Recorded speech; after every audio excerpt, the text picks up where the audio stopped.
good morning, stroke afternoon, stroke whenever I upload this, stroke if I upload this. I've got an afternoon off for a change, so I'm doing some painting, trying to get out of this hobby slump I've been in recently. I missed my coffee good. I missed my my streak yesterday, but that's okay. So this is day one again. Day 5 would have been yesterday, and with my extra time, I wanted to do this video as well because there's been a lot going on in the Warhammer circuit, at least the online social media circuit recently, about the new Custodes models, because of course the lore changed ages ago. And I have been, it's a bit dusty, isn't it? I have been a little bit terminally online recently, discussing it because it's bothered me, and it's bothered me a great deal. And again, I'm not trying to convince anyone of my opinions. I'm not trying to say, you guys, you should feel the same way I do. The only thing I want to do is basically get my thoughts out, and maybe, oh, you can't see that, can you? And maybe try and connect with people that agree with me.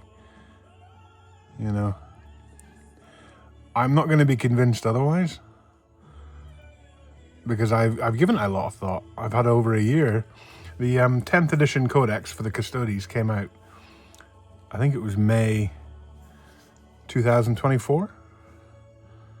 So it's been almost 2 years that the change has been out. And yeah, my thoughts haven't changed at all. In fact, if anything, they've become more ingrained as I've read on. Because gosh, I should have written a script or something for this, shouldn't I, really? I've been reading the, what's it called? The Horus Heresy series now for 5 years. I started, I think it was towards the end of 2020 when COVID hit. I put on Master of Mankind, which is still, despite everything, it's still one of my favorite books in the Heresy. I've read it a few times. I've listened to it several times. And that was the first one, because when I came back to reading, because I've been in Warhammer since about 1994.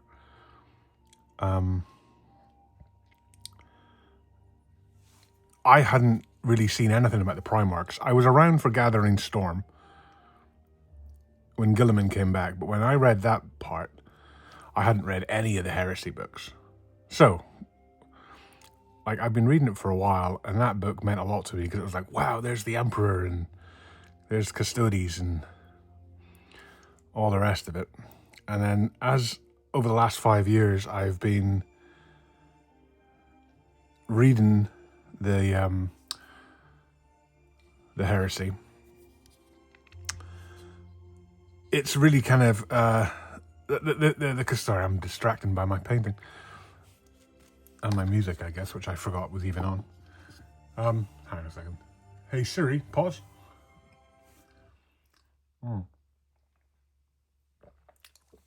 So yeah, although I'm an ultramarine fanboy, the Custodes have always kind of meant a great deal to me, because it got you that little bit closer to the Emperor, who you've never really gotten to know, because one of the things that the authors do with the books is that they keep you at a distance from the Emperor, because the less you talk about him, the more your imagination is required to think about them. And I think that's a really good way of doing it. Dan Abnett does it great. Every time he writes about the Emperor, it's always, or usually, like third person.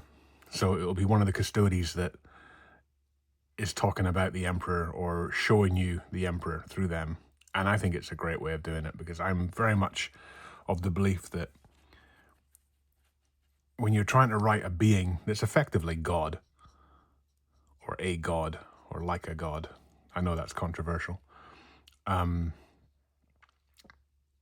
the author is not one, so they have to keep you at a distance. Anyway, the point is, the Custodes have always been an interesting part. So when they come up in the heresy books, I'm sure everyone else is the same as well. Like, your ears prick up and you're like, oh, let's go. Let's go. We're excited about this. So, when the change happened, it really, really took me out of reading the heresy. I actually stopped for about a year, almost a year anyway, of reading the heresy. I was on Wolfsbane at the time, excuse me, which is quite deep into the heresy. It's only a few books from the end. As it stands right now, I'm only like one away. I'm finishing a short story, Dream of Unity, I think it is, about Custodes, incidentally. Well, about Thunder Warriors, anyway. And then I'm on to the Beta Garmin book. And then I'm done. That's me finished. Because I've already read the final one, 54, this, I forget what it's called, the Garrow one. So, where was I? Yeah, into the Custodes books. Always looking forward to them, and when they crop up, you're like, this is going to be great. And then the change happens, and what goes through my head at the time is, well, that's not true. That's, Games Workshop are saying the female Custodes have always existed, and it's not true. No, they haven't. And they haven't existed in the books. They haven't existed in the artwork. They haven't existed anywhere. In fact, even the most staunchest of Games Workshop employees, Aaron Denske-Bowden, who wanted female Custodes, would tell you that they don't exist. In fact, there's a quote online where he talks about them. Sorry, I'm just checking what needs to be white on this big banner thing. And he'd be the first to tell you that they don't exist. And he was told specifically by his superiors not to do it. So they don't exist. So we automatically, as readers, we know that's a lie. Custodes have always, female Custodes have always existed. Like, it's a lie. That's not true. They want it to be true, and they're going to make it true. But it isn't true. So as a reader, it completely drags you out of the book you're reading. At least for me. Again, if it doesn't for you, great. I'm very, very happy for you. I thoroughly wish I was in your shoes. And it didn't bother me. But for me, I know it's not true because I've read the books. I've read nearly all the books. And every time I come across a passage that talks about the Custodes being all male, that kind of aspect of what Games Workshop have done now kind of rattles through my head. It's like knowing a spoiler. I can give an example, but here, if you've not read the what they called, the Gaunt's Ghost books, cover your ears for the next like 30 seconds or whatever, or maybe a minute. I got a spoiler for those books the other month about a death that happens. I think his name's Try Again Bragg or something, dies. I've not read those books. And it means that as I'm reading them, because I was going to read them, it's in the back of your mind. You're always thinking, okay, that guy's dead, that guy's dead, that guy's dead. And it completely takes you out. And so I'm hoping to actually forget about that spoiler, which is why I've not even started. So maybe in 5 years, if I'm still around, I'll get to read those books if I've forgotten, but I doubt I will forget. Okay, that's the end of the spoilers. Let's go back to the topic at hand. So the Custodes, it's very much the same. That when I'm reading the Custodes stories, and let's say the one that I was reading today, it was about the Thunder Warriors, and they were talking about how they fought alongside the Custodes. And one of them says that, you know, there goes the Custodes, lions in the forms of men. And, you know, obviously that was written before any of this new changes, when it was true. But it still takes you out, because you're like, well, Games Workshop have said that's not true anymore. And so it's kind of like that whole immovable object, unstoppable force kind of thing. You've got the immovable object of Games Workshop saying, or rather I should say the unstoppable force, because I think that fits better, of Games Workshop saying, nope, there have always been female Custodes. And then there's the immovable object, which is the truth of, well, no, there hasn't. And so you've got to put that to one side. You've got to try and build this little bubble of these two things that are separate, that don't fit anymore. And some people will say it's just a, you know, it's just a make-believe story. Just, you know, who cares? And when you've invested so much time, like I have, or like many other people have, into these stories, you want them to make sense. You know, the authors who wrote these books went to a great deal of effort to write them, I would assume. Certainly hearing some of the interviews when they talk about it during like the Siege of Terror interviews that they put out, they went to a lot of effort to make sure that what they're doing is correct, and you know, the time scale of events lines up and everything's kind of like taken care of and canonical and all the rest of it. So they went to all the effort to do that. So I thought I go to effort to make sure that it's believable. For me, it is believable. I put myself in there when you're a reader. The world that they've created is real. You're reading a history. You're reading something that happened, which is the whole point of the heresy, incidentally, the Horus Heresy. If you listen to Dan Abnett talk about the actual premise of the Horus Heresy project, it was to create a fictional history, much in the way of like Lord of the Rings, or, you know, with Tolkien. He wanted to create a fictional, a fictional mythos for England, which he did very successfully. The story was secondary to the world for him.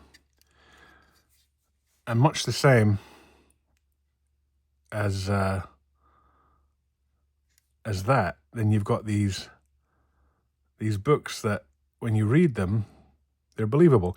Don't get me wrong, I mean, they're not all great.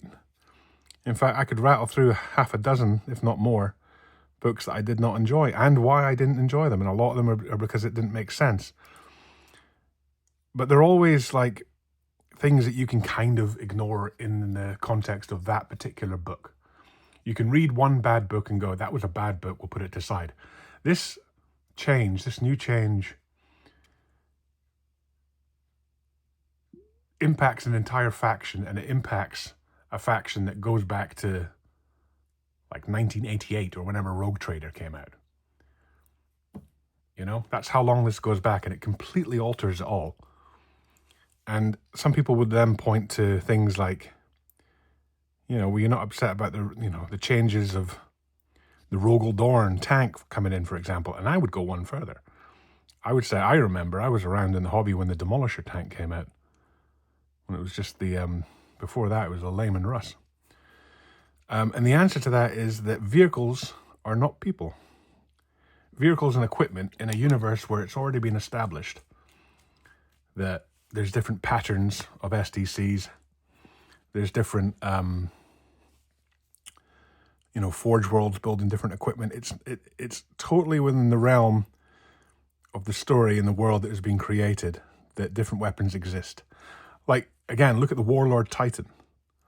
There's different patterns of Warlord Titan. Back in the original days of Space Marine, the board game Space Marine, You know, you had that big blocky Warlord Titan, which I owned. I had one of the metal ones, or lead as it probably was back then. And then they changed it to the Mars one. I think that's the current Titan. But it's just a different pattern. So the Rogel Dorn is not a fitting example, because we're not talking about equipment. You know, women and men are not equipment. Well, I'm sure they are to the Imperium in places, but you get my point. It's totally different. So it doesn't fit. So you've got all this language that has been used to build this up. You know, the Custodes are all male, and then you're reading like, but they weren't. They were actually, you know, a bunch of them were female.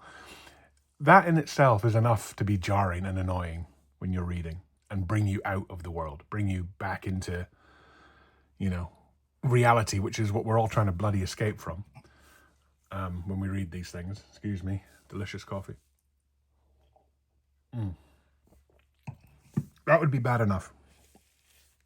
But more than that is that because it was true, and again, in the context of 40k, it was true that Custodes were all male. All the artwork is all male. You know, all the stories are all male, all the, you know, the Custodes pronouns obviously are all male. All the characters are all male. Every time they're described, they're all male. And so I'm supposed to believe that during this, it's like 54 books, you know, 10 Siege of Terra, 17 Primarch novels. Not one female Custode did anything of any relevance to have been mentioned. A Primarch never spoke with one. You know, they were never sent on any expeditions or deeds or anything like that. They were just kind of there. It's, at the very least, as a, believe it or not, non-sexist man, it's very jarring. And it comes across as sexist now, if anything. You know, I'm a father. I'm married. You know, I collect Sisters of Battle. I've got Sisters of Battle army. I enjoy reading the stories about Sisters of Battle. I've got several hardback books that I bought because they're really good. I've painted plenty. You know, I'm not... This is one of the arguments that gets thrown around a lot on Twitter, is that if you don't like this change, you're somehow, you know, some kind of sexist or whatever, and it's so much bollocks. Am I allowed to swear? I mean, I'm 18 minutes in. I think that's okay. Not that I'm monetized, of course. It's a poor argument saying that. It's like, I'm allowed to think this is a silly change, or I should be allowed to think this without being called all these names under the sun. You know, I think my complaints are valid. It's very frustrating. And the thing is, like, I've seen other videos talking about this from other creators. I'm not a creator, but you know what I mean. People on YouTube that have... You see this, by the way. If people want to watch painting videos and they want to learn tutorials, the only thing that really seems to me to matter is, can you thin your paints properly? My answer is, I cannot. If you can get the paint flowing off your brush properly, like, I would say that's like 80% of the freaking battle. Thinning your paints properly.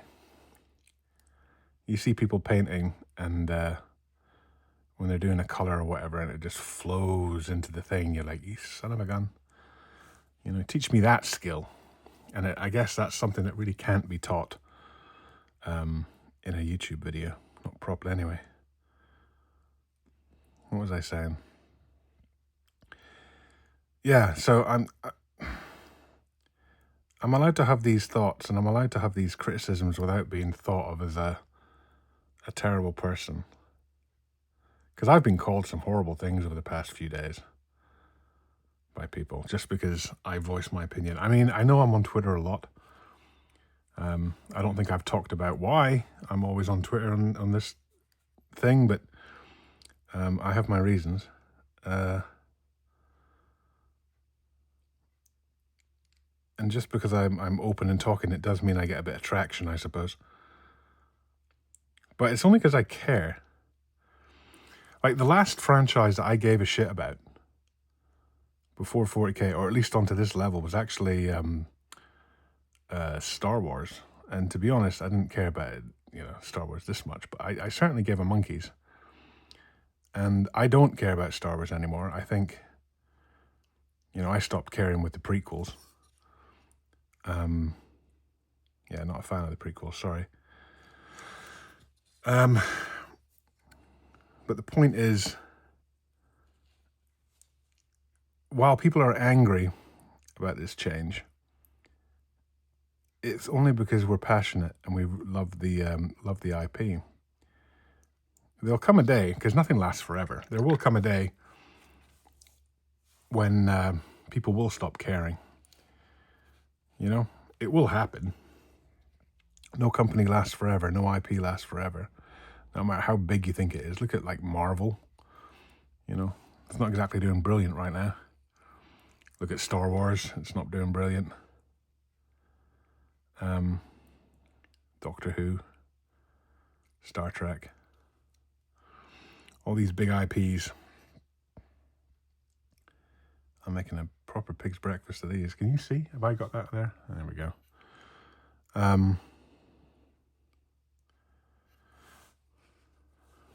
Again, it's all the thinning of the paint. That's the toughie. But I've got to come in with black anyway after this, so I can tidy up, I suppose. Yeah, it will happen that one day Warhammer will not be as big as it is now. I don't think it's peaked, not by far. There's a lot of people that are like, oh, the company's dying. The company is not dying. The company is doing very, very well, and it will continue to do very well. But it won't last forever. But my point is, sorry, I'm getting off on a tangent again, that I only voice these opinions because I give a shit, and I do care, and I love it,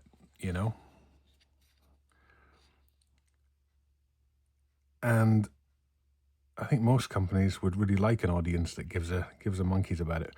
My only issue with this is that this change doesn't make sense. It really doesn't. It doesn't make sense. I would love to know, I'm pretty sure I do know, but I would love to know the official reason why they did it. Why they thought it was so important that they did this. And the only official kind of line that I've got is there's an interview with Aaron Densky about him when he talks about how he wanted to do it with Master of Mankind, his novel. That one I told you at the start of this video. I was like, it's like one of my favorite books from the Heresy. And he wanted to install the Femme Custodes in that book. And he was told by somebody who was obviously had more of a sway in the company than he did, no, we don't do that. He gives his reasons, but of course his reasons are going to be biased because we're all biased. We all go into everything that we do with our own kind of biases. So you have to take things that he said in that interview with a pinch of salt. All we know for a fact is he wanted to do it. He was told no. That's guaranteed. And something has changed between then and now. And Master of Mankind, I think, I'm not sure when it came out. Let me see. Hey Siri, when did the book Master of Mankind come out? I found some web results. Oh, useless thing. Ask again from your iPhone. I'm not sure when it came out, but whenever it was, that's how long it's been. You can look that up. This is when a normal YouTuber would be like, let me know in the comments when Master of Mankind came out.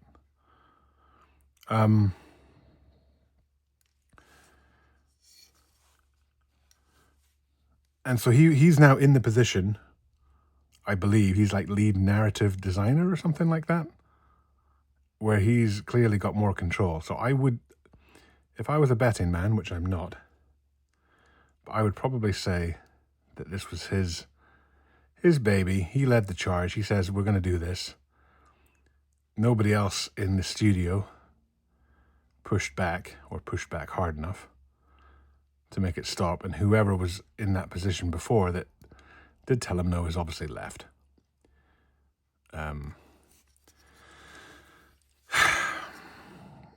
And so that's probably how it happened. But I would love an official explanation of why they thought it was so important.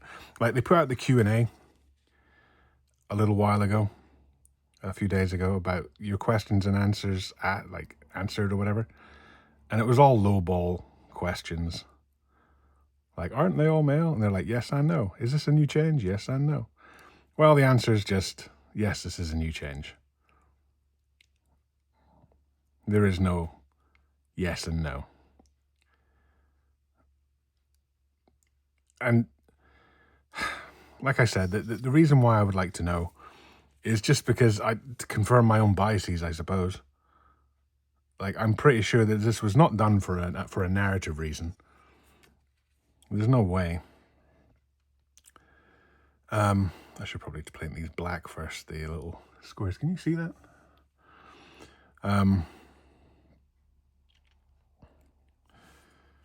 Like, they didn't do it so that the story can get better. They didn't do it so that the models would sell better. They didn't do it to delight and excite customers, which used to be their old mantra for making stuff. That they wanted to delight and excite customers, because no one's bloody delighted except the people that are relishing in the fact that people are upset about it, which is such a silly thing to do. Like, I know you want to, what do they call it? The chuds or something? They want to own the chuds, using the internet, language or whatever. That's the only people that seem to be happy about it. And the only reason they're happy about it is because some people are unhappy about it. Like, they're not happy about it in and of itself.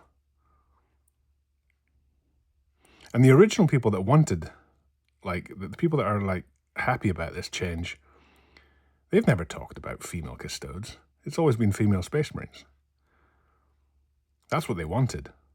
So they haven't even got what they wanted. So they're saying they're happy, but I'm not sure about that. All I know is that as someone that reads the books, someone that's really into the lore, I think it stinks. I think it was done in bad faith, for no good reason. And, it is what it is, I suppose. You can't, I'm fully aware there's nothing I can do about it. I can either ignore it, I can either stop reading these books. But at the same point, I am entitled to talk about it if I wanted to, if I want to. And I know plenty of people agree with me, and I know plenty of people disagree with me. And we probably won't come to a satisfying end point in that. At the end of the day, Games Workshop aren't going to backtrack on it.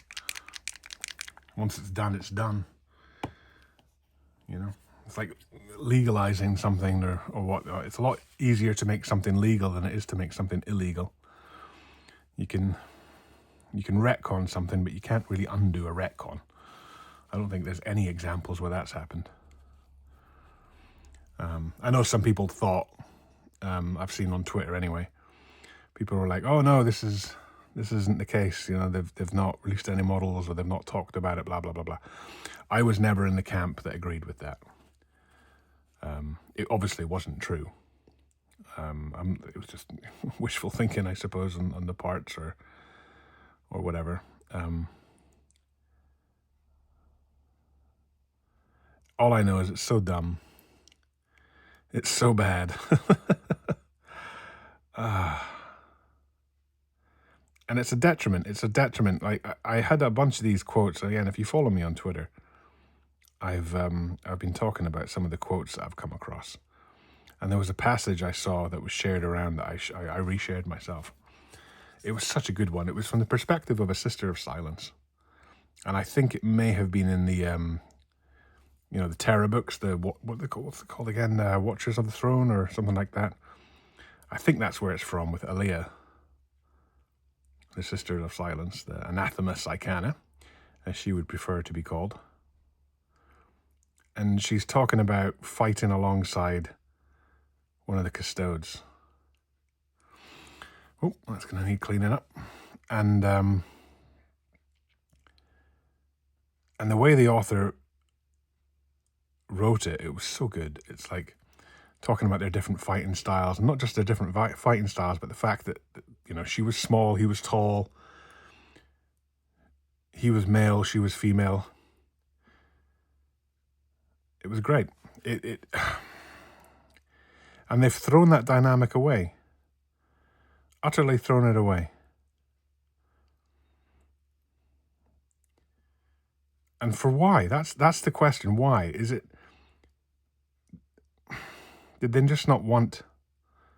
Or they didn't like the fact that the Custodes were stronger? And they didn't want to have an all-male stronger thing? You know, that whole political thing? Is that the reason why?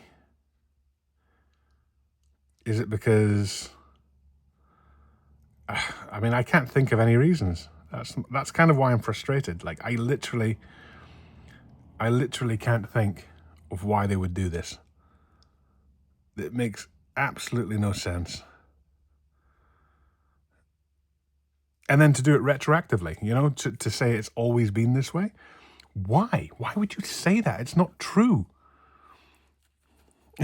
It's... You know it's not true either. You know, you had your command from on high. Oh, it's so dumb. It is so dumb. But I tell you what, this has been quite liberating being able to talk about it with you guys. If anyone is actually listening this far to me bitching. Yeah, it feels good to get that out. You know, you talk a lot on Twitter and that's interesting, isn't it, actually? You can talk forever and ever on Twitter and people will just call you, hey, you're terminally online, but yet you go into YouTube and there's people making like long-form, 17-hour long videos about stuff and lore videos that go on for hours, and people are totally cool with that. Why is that the case? That's interesting.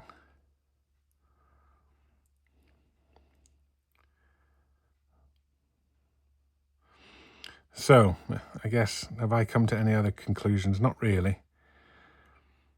Not really. I hate the change. I think it's silly. I think, again, one of the threads I used to talk about is it breaking what's called literary belief. Literally belief. Not literally, like he literally said that, but literary belief, which is a phrase I heard for the first time, I suppose, in an essay written by Tolkien, where he talks about fairy tales. If you look it up, you can find PDF files of it online, and it's called on the Subject of Fairy Tales by J.R.R. Tolkien.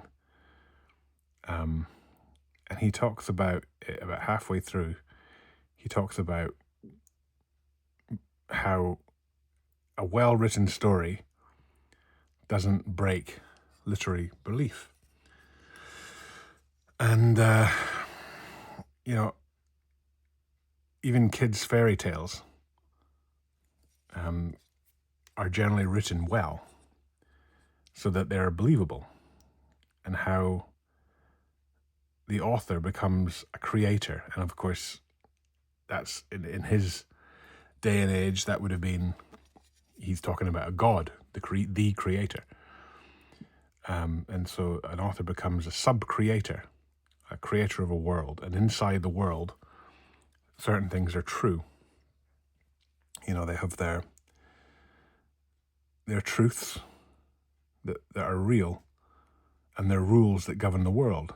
And it is only while those things hold true that it makes sense. And if those rules are broken, then the spell stops working. And you're sitting inside looking at this world that has been created, knowing it's not real. I mean, we all know it's not real, but you know what I mean? Like, you can't escape into it anymore. You can't, it's no longer believable. And then you have a choice to make. He talks about how What color is his hair? Brown hair. He talks about how if we choose to then stay in the world that has had its illusion shattered, we do it out of some kind of, desire not to let it go. But the spell has been shattered. And that's kind of where I am with it all, really, because of this change. Because it's so huge. It's such a monumental change. And it over encompasses everything. So, like, for example, okay, here's something that some people have told me over the days about this. How come you care about this and not the other retcons? And the answer is, well, I do care. I cared about quite a few retcons. The ones that I point to, the three big ones, are the female Custodes, the Leagues of Votan. They're new. When they were brought out, I was really excited to read their codex because I thought we were going to get new Horus Heresy lore, because it was going to explain. Because if you remember, the whole point about the Horus Heresy is that they were getting near the end. The triumph of Ullanor effectively signaled the end stages, or the start of the end of the Great Crusade. 200 years, all the major races had been defeated, and the Emperor was returning to Terra and leaving Horus to take over. And Horus felt slighted because he was thinking that the Emperor was now moving past the Astartes, and he might have replaced them soon, or he was forgetting about them, or they've done all the work and he's just sodding off. But the Leagues of Votan had been around for ages, and they were the super powerful race that lived in the sort of center of the galaxy with ultra advanced technology, including AIs.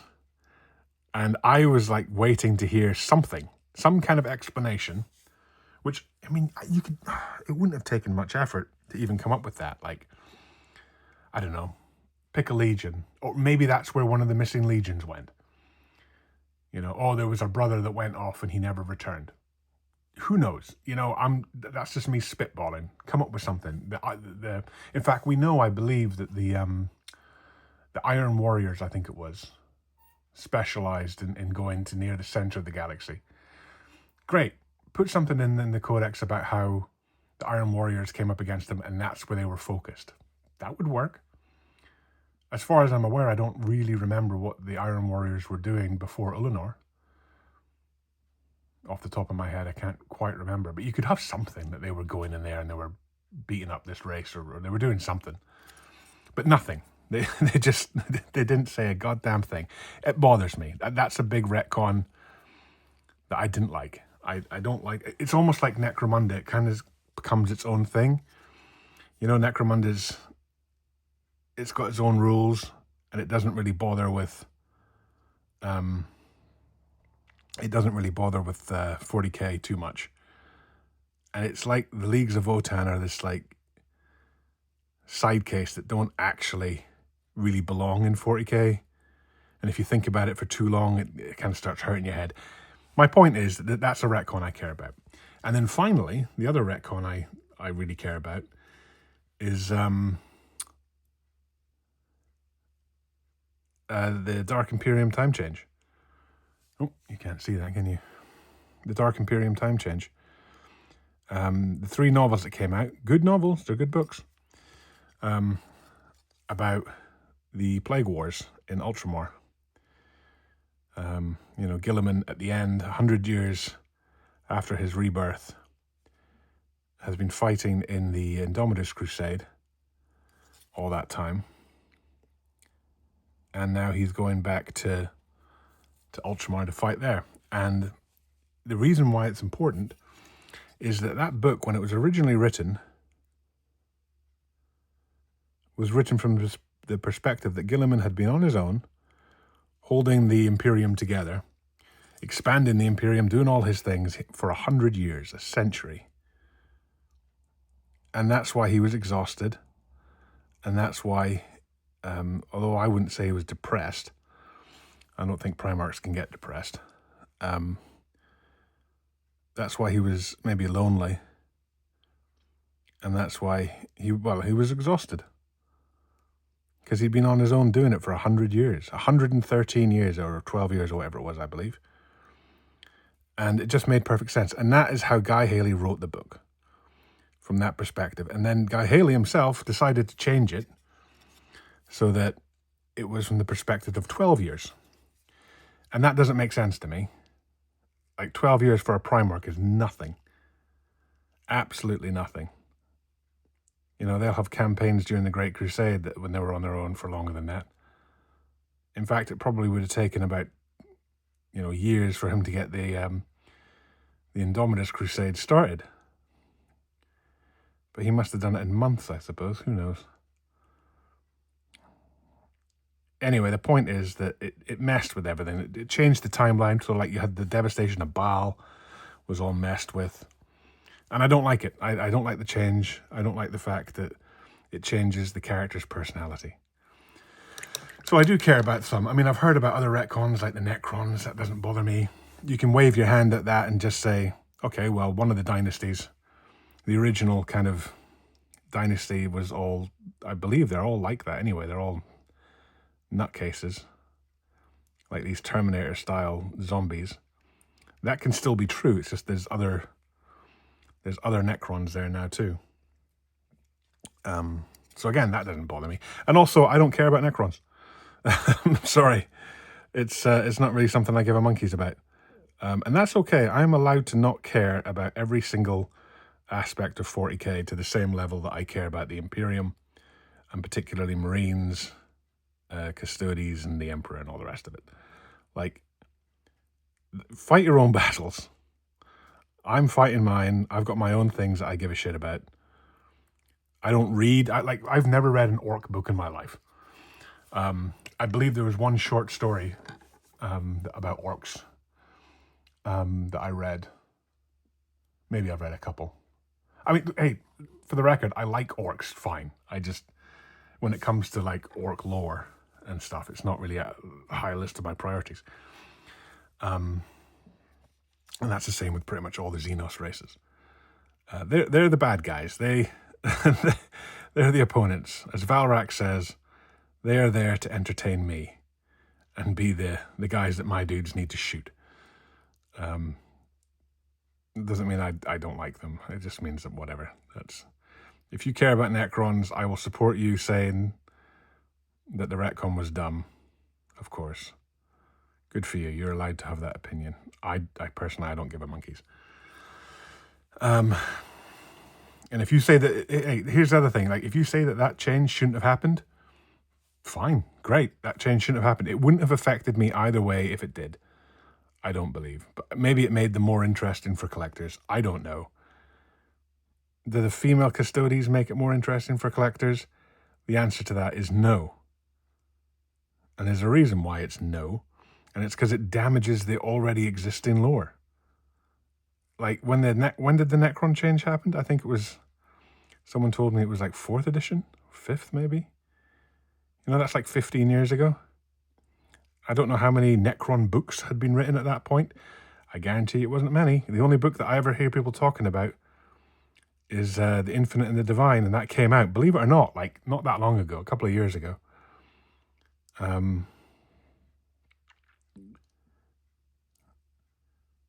So I don't know. Like, Necrons, you're on your own. I'm sorry. But I actually have a Necron army. I don't know how many points it is. I think it must be close to 2,000 point army. I kind of accidentally collected it with that Hachette Partwork Imperium magazine. And it's like fully painted. I'd show you it just now, but you'd see my messy room. But it's up there. I've got like a big, quite a large Necron army. And again, I like the Silent King book that came out fairly recently. I wouldn't have read it if it didn't involve the Ultramarines, but yeah, I've got no problem with Necrons. So yeah, I don't really care about that retcon. And I'm allowed to not care. I speak about what I know about, and I know about Custodes, and I know about the Imperium. And this change has fundamentally damaged that army, and it's done it for no good reason. Again, I couldn't tell you why they did it. And I would love to be able to tell you why they did it. I have my theories. And like I said, I think it's a lot to do with the fact that Aaron Densky Biden didn't like to be told no. I'm probably making a right pig's mess of this. Not focusing, kind of half talking to you guys. I think I might have to go over some of the white again. Two thin coats. Banner's a nightmare. I've got to do the stars as well. So I guess that's where I am. I don't know if I've laid my thoughts out correctly. But the idea is that the female Custodes have always existed is a lie. It is not true. There's plenty in the lore to say that that isn't true, and it's breaking the canon. Canon doesn't matter. It changes all the time. Well, not really. Like a lot of the arguments I hear about how the canon changes aren't actually canon changes. They're like additions. And like, for example, the Perpetuals. You can argue that that's a retcon. I would say it's not a retcon. I would just say that's an additional aspect to the story that made perfect sense. And here's the other thing, like about the Perpetuals and how it affects the female Custodes. We can even talk about the Primaris a little bit, really. The great thing about the Perpetuals is that they were introduced, I believe, the first Perpetual was it No Fear or Unremembered Empire? When you met them. And obviously at that point, Dan Abnett was kind of plotting where this was all going to go.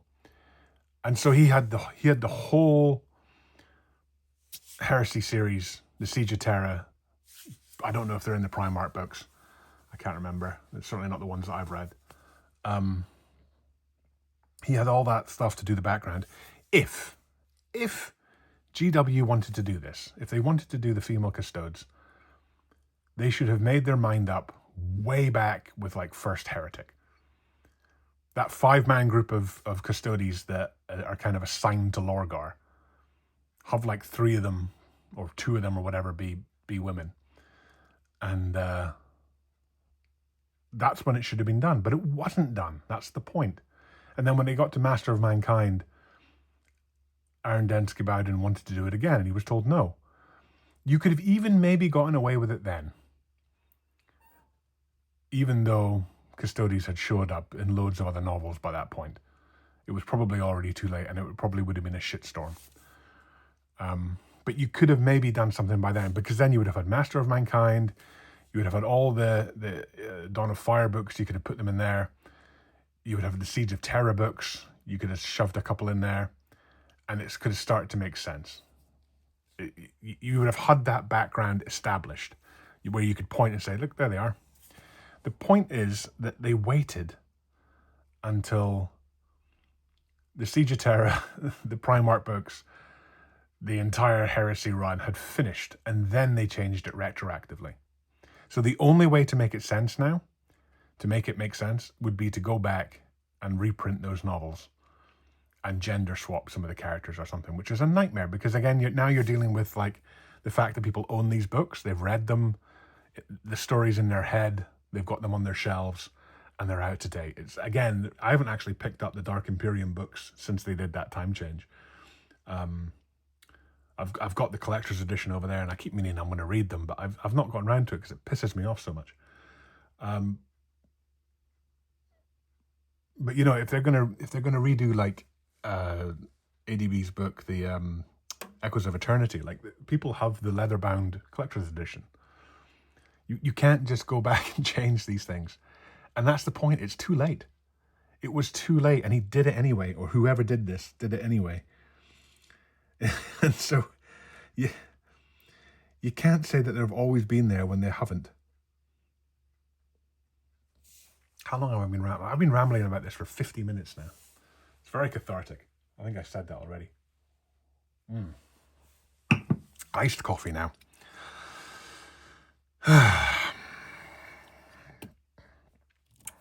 Stupid. It's so stupid.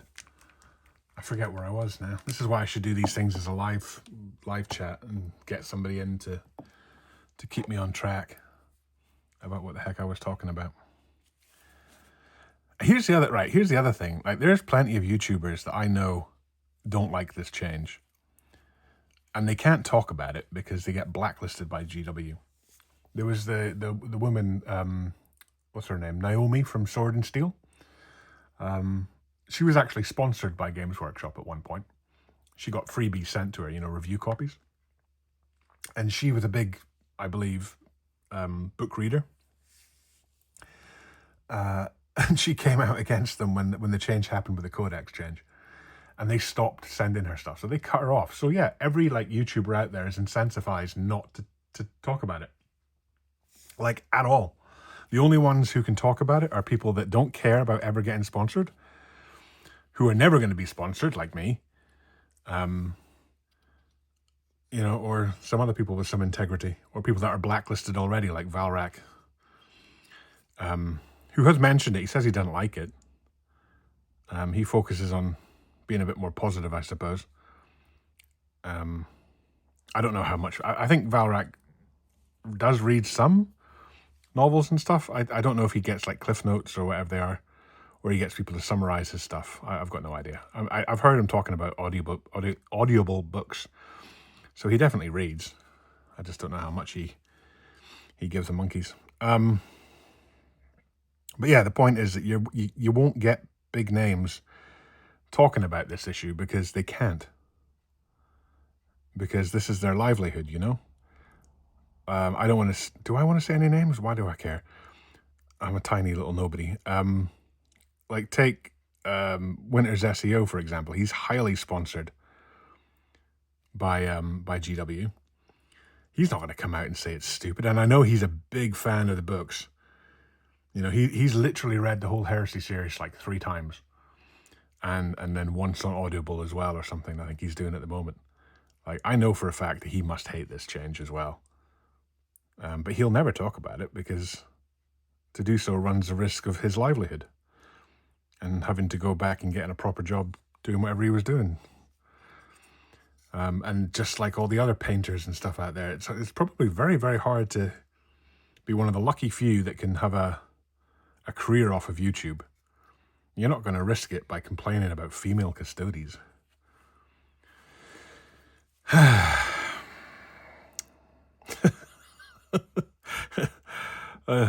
It's such a silly thing. I'm painfully aware that it's a silly thing, but is it though? Is it though? This is our... you got to care about these things, don't you? We all collect this hobby, and it matters to us. And so for someone to say, why do you care? Why do you give a shit? Well, because I do, because it matters a lot to me. It's my escapism from the absolute shit show that is the planet right now, and the world, and our fucking politicians and governments and all the rest of it, and all the crap that is going on, and worrying about your kids, and worrying about your future, and worrying about your health. Warhammer and hobbies in general, no matter if it's fishing or reading or painting or playing or going for a cycle or whatever, these things are supposed to be pure, relaxed enjoyment of your life. Imagine, okay, one of the things I love doing, I don't know if I talk about it here, I love hiking, or at least what I call hiking, probably most people call just walking in hills. I particularly enjoy forest walks. I've always enjoyed it. I love a big forest. And where I am in the world, recently bad weather over the last 4 years have lost us all these forests. I've lost maybe 3 that I used to go to. Big forests, and they're all collapsed. That bothers me a great deal. And you could argue, well, what does it matter? Just find a different forest, which I have done. But it still means that it's stupid. It's annoying that they're gone. I wish they hadn't blown down, and I wish we'd done more to make sure that they were secured and safe. And you don't want to be thinking about problems when you're going for a walk. It's just the same. When I open a book, I don't want to be thinking, God, are they going to do it now? Are they going to talk about how they've always been there and all the rest of it, when they haven't? It's like the Skyrim book, the new Skyrim book. They introduced the first written example in a novel of a female Custodes.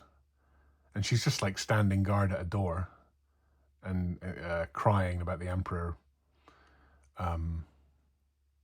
being interned on the Golden Throne. Or not crying, but, she's upset about it, visibly upset.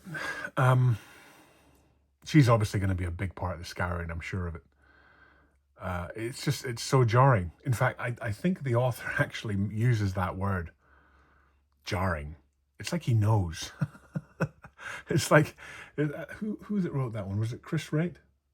And Chris Wright's written a lot of Custodes stuff, so maybe he hates the change too. I don't know. I have no idea. But if you go and, I'm almost tempted to go and get the book. I've got the limited edition over there. I could go and find it. I'd probably take too long, but I'm sure the passage reads something like, to see one of her kind standing there was jarring. And it's like a little nod to us. Like, yeah, I know, guys. I know this is weird. I'm sorry. But there's nothing I can do. It's so bad. It's so bad. Again, maybe it's like the, remember Lords of the Lance when that came out, the Old World book? Again, I've actually got the book. I haven't read it because I was going to get really into the Old World when it came out because I missed it. I never really played it as a kid. And it just, when that came out, there was so much negativity around that book. Bless Graham McNeil. I love him as an author, but he made some mistakes with that book in terms of, if you go and listen to the interviews that he's done on it, there was some things that was lost in editing that explained why. I think there was someone on the back of a Pegasus, a Bretonnian knight, was using a bow and arrow, which apparently, I didn't know this, but apparently Bretonnians don't use bow and arrows. And anyway, this person had a hunting bow, and apparently there was a section in the book that got edited that explained why she had a bow and arrow, and it was for hunting rabbits or whatever it was. And then there was a whole aspect that Bretonnians don't have female knights, but Games Workshop wanted to change that. So again, there was just so much negativity about stuff like that. It just seems to be, this is what Games Workshop are trying to do now. And incidentally, it's been going back for years. There's a retcon. I probably shouldn't say this because it's giving fuel to the opposing argument's fire.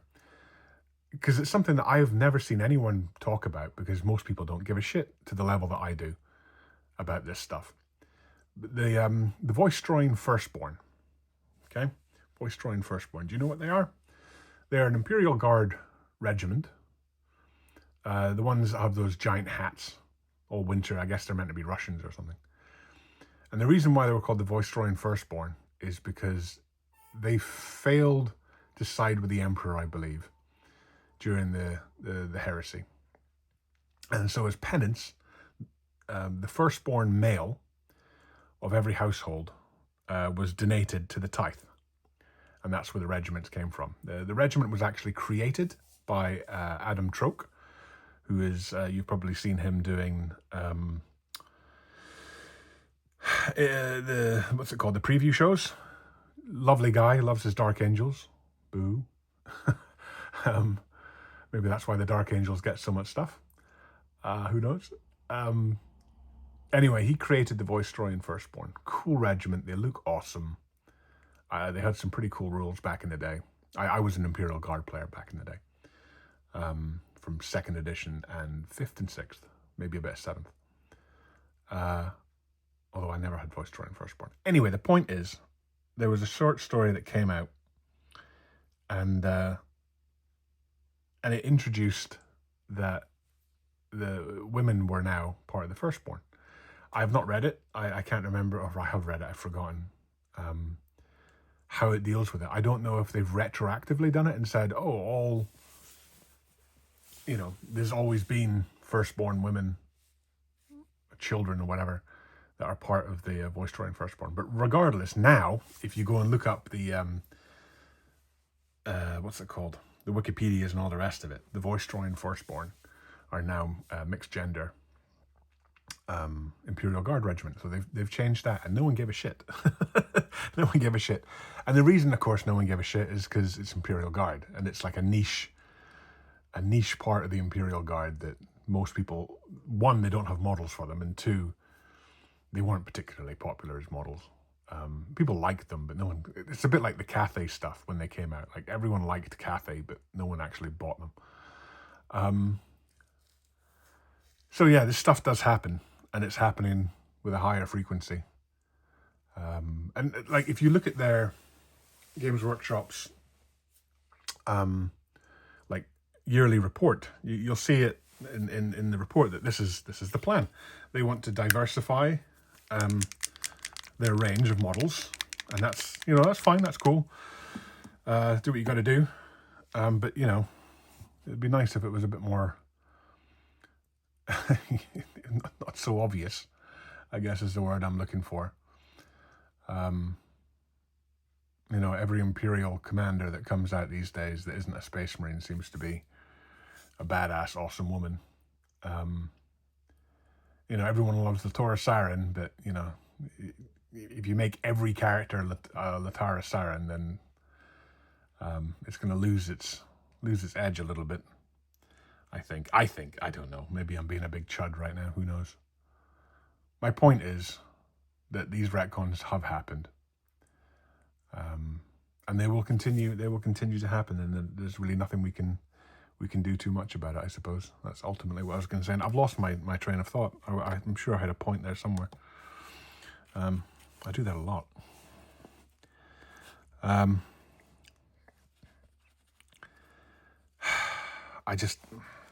This was a mistake.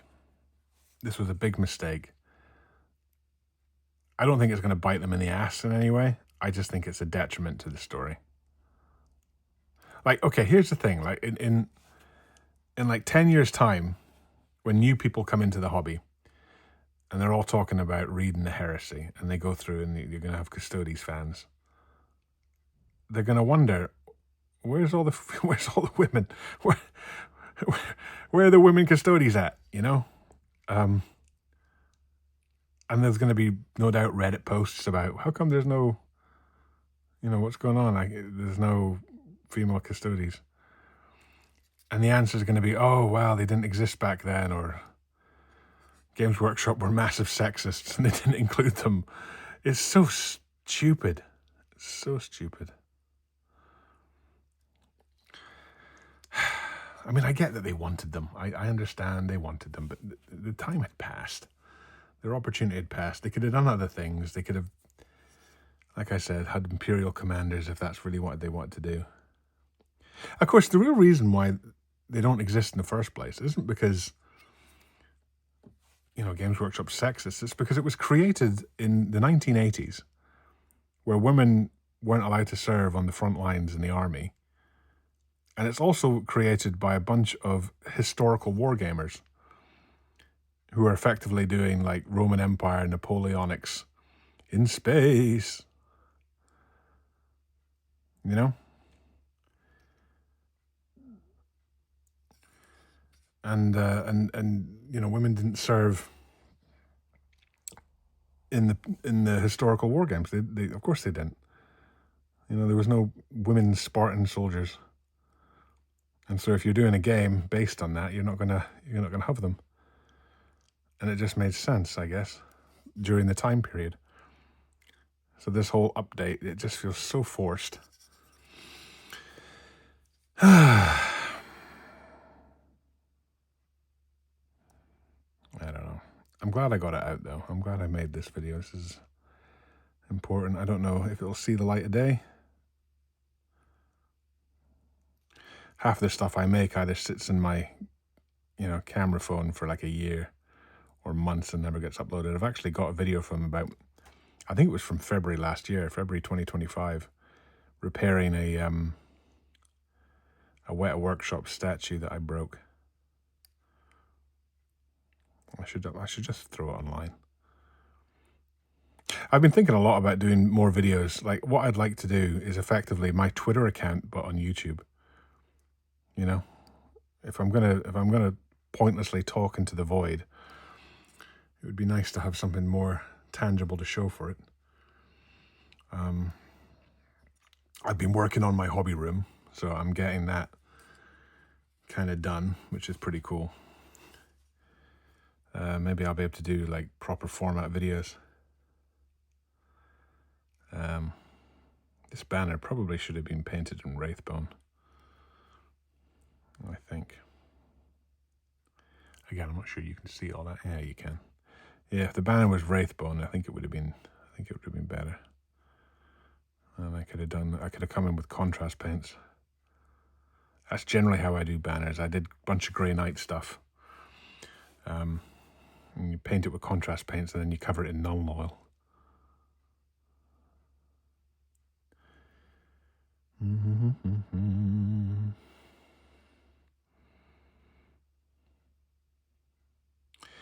But yes, I've been highly addicted to this conversation on Twitter recently, so I just wanted to make this video to try and get out. I'm sure it won't have done anything. I'm sure I'll still log on to Twitter and someone will have posted, hey, you're a massive misogynist.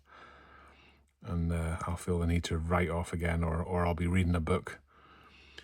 I'll be reading the books again, and I'll come across another passage about how Custodes are actually all men. Which they are. That's the thing. That's the ultimate thing. They are.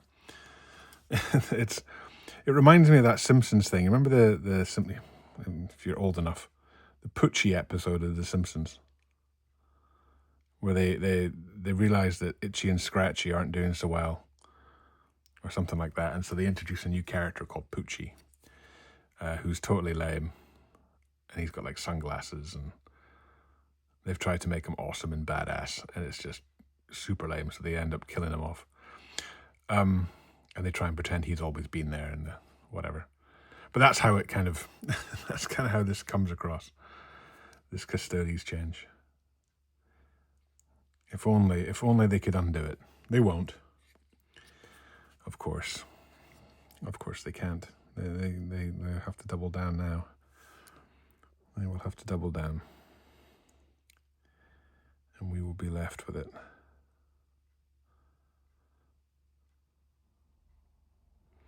I don't even know how well the Custodes sell. I know that they're reasonably well played. People like them because they're easy to paint. You don't need a lot of them, and they're powerful. Big, powerful elite army, but they're still not massive, are they? I've actually got the Combat Patrol. I've got the old one that had the Sisters of Silence in it. I'm thinking about selling it, I'll be honest, because I've never gotten around to it just yet. I was kind of waiting for the refresh. I'd named them all as well. Like, I'd created names for everyone in there. It was based on the Anabasis, whatever you called it, campaign or company. Is it the Greek story of the army that went to demand the surrender of somebody or whatever, and they got stuck behind enemy lines and they had to make their way back to their homelands. Great story. It's used in loads of different mediums. The film The Warriors was based on it.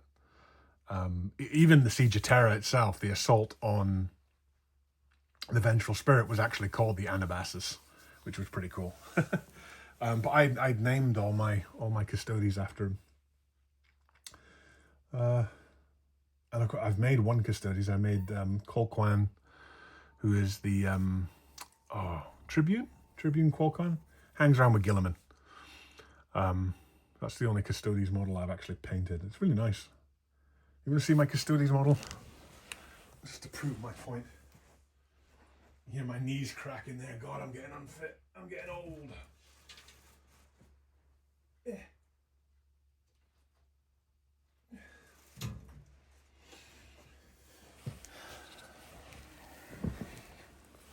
That's my Custodes. Tribune Colquan. Can I just also point out that these older models are so much better? Like, so much better than the new ones. Like, look at that spear. like it's a halberd, right? The new spear is missing this section. So you've got no, it's not just about the trigger. It's about this whole section here is gone. It's just a spear. All the details missing. These, like the blades on them, like the bolter is like further up and the blade's like bigger. It looks so ridiculous. And then I believe the vents, although I don't really care about these too much, these ones have double vents like a power pack. And apparently the new ones have one in the middle, just one on its own. And then you've got the legs, which they've removed the aquila, the filigree or whatever for it. And then the helmets themselves are kind of taller. And they've got these ridiculously like pointy top knots. I like the old ones. I like these ones. This is, of course, the, what's his name? Trajan Valorous or whatever his name is. It was based on. Such a shame. It's such a shame what Games Workshop have done to these.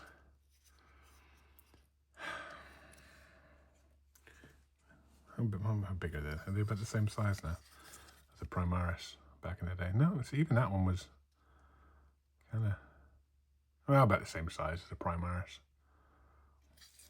Anyway. Right, I've been rambling for like an hour now. I suppose I should wrap it up now. This was mainly for me. I don't know if anyone is going to be... I'm curious, did anyone make it this far? If you have made it this far, I should give like a unique question or something. I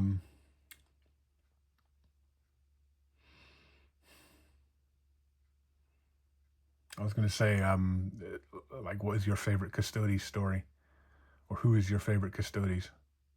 Everyone's going to say Valdor, of course, because that's the only one people really know. Who's my favorite Custodes? I do like Tribune Colquhoun. Like, he's such an arsehole. He's such a dick. He's always in Guilliman's face. I don't really like this stuff written by ADB. I think he's needlessly antagonistical to the Ultramarines for some reason. He's like a big anti-Ultramarine guy. So most of his Custodes are dicks, and they're particularly dicks to Ultramarines. My favorite Custodes, you'd have to be Ra or something, wouldn't it? Or Diocletian.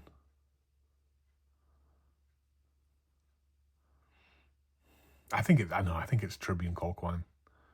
He's the one I always look forward to reading more about him.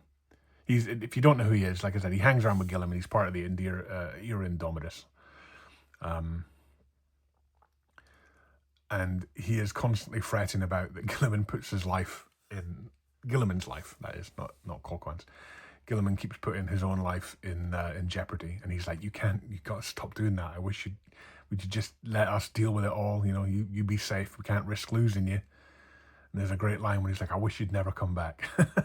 And it's like, yeah, well, I did. There's nothing you can really do about it. And it was nice, that book, it was The Silent King, that one. And it was nice to see Guilliman actually do Guilliman stuff. Like, this whole idea that he's a pen pusher. Incidentally, it's weird that Drogal Dorn never had that impression, even though that's what he does for, like, the whole siege. Except for right at the end. He's just, like, sitting in front of a computer screen. And yet it's Guilliman that's got the reputation for a pen pusher. Anyway, that's a topic for another day, of which I would love to make a video about the Scouring book. I've got a lot to say about that. I'd have to reread it, I suppose, make it fresh in my memory. A lot of people, Valrak, have horrible ideas about that book. But again, he's biased because he's a Rogal Dorn fan. But yeah, good book. It was a really good book. I'm slightly biased towards Ultramarines, of course, so I've got my own thoughts about it. I was expecting more Ultramarine, and it ended up being more Imperial Fist again. Anyway, I should wrap this up now. I've rambled on for another 5 minutes there. So, recap. Shall we recap? Female Custodes have always existed. No, they haven't. That is a lie. Don't let anyone tell you that it's true. It's not true. It's provably not true. It's damaging to the setting. Whoever did it, BD, should be ashamed of himself for pushing this through. It was too late. You didn't create the Custodes, whoever it was. Whoever created Custodes, Rick Priestley or whatever, is no longer at the company. You should be good custodians of the lore. That's what you should be. And you shouldn't try and change things that didn't need changing, because they're a detriment to 20 years of world building. And it's provable in an Etch-a-Sketch. You know, it's so obvious to anyone with any kind of honesty about them that it wasn't necessary and it was a bad idea. Can we leave it on a happy note? Should we leave it on a happy note? Models are okay. I really like the tanks. I really like the, what's it called? The dreadnoughts. I would love to own a Custodes army. I'm not going to do it because it would just upset me too much. But that's not a happy note either. Ultramarines rule though. Right, take it easy, guys.